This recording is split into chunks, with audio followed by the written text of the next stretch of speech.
അങ്ങനെ കാത്തിരിപ്പിനൊടുവിൽ മമ്മൂട്ടിയുടെ ഡൊമിനിക് എന്ന ചിത്രത്തിൻ്റെ ഒഫീഷ്യൽ ട്രെയിലർ റിലീസ് ചെയ്യാൻ പോവുകയാണ്. അതിൻ്റെ ഒഫീഷ്യൽ അപ്ഡേഷനാണ് ഇന്നൊരു വീഡിയോ ഭാഗത്ത്. വീഡിയോയിലേക്ക് മുൻപ് വീഡിയോ ലൈക്ക് ചെയ്യുക, ചാനൽ സബ്സ്ക്രൈബ് ചെയ്യുക.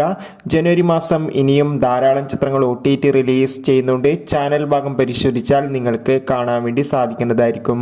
ഗൗതം വാസുദേവിൻ്റെ സംവിധാനത്തിൽ മമ്മൂട്ടി, ഗോകുൽ സുരേഷ് എന്നൊക്കെ പ്രധാന കഥാപാത്രങ്ങളായിട്ട് വരാൻ പോകുന്ന ചിത്രമാണ് ഡൊമിനിക്.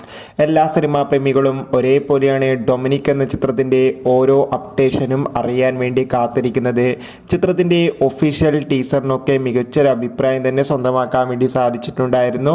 ഡൊമിനിക് എന്ന ചിത്രം ഈ വരുന്ന ജനുവരി മാസം 23-ാം തീയതി തിയേറ്ററുകളിൽ എത്തുമെന്ന് ഒഫീഷ്യലായി കൺഫേം ആക്കിയിട്ടുണ്ട്. അതോടുകൂടി ഇപ്പോഴത്തെ ചിത്രത്തിൻ്റെ ഒഫീഷ്യൽ ട്രെയിലർ ഇന്ന് വൈകുന്നേരം 6 മണിക്ക് റിലീസ് ചെയ്യുമെന്നും കൺഫേം ആക്കിയിട്ടുണ്ട്. എന്തായാലും ഡൊമിനിക് എന്ന ചിത്രത്തിൻ്റെ റിലീസിനായി നമുക്ക് കാത്തിരിക്കാം. എത്ര പേരാണ് ചിത്രത്തിൻ്റെ റിലീസിന് വേണ്ടി കാത്തിരിക്കുന്നത് തീർച്ചയായും കമൻറ്റ് ചെയ്യുക. Bye bye.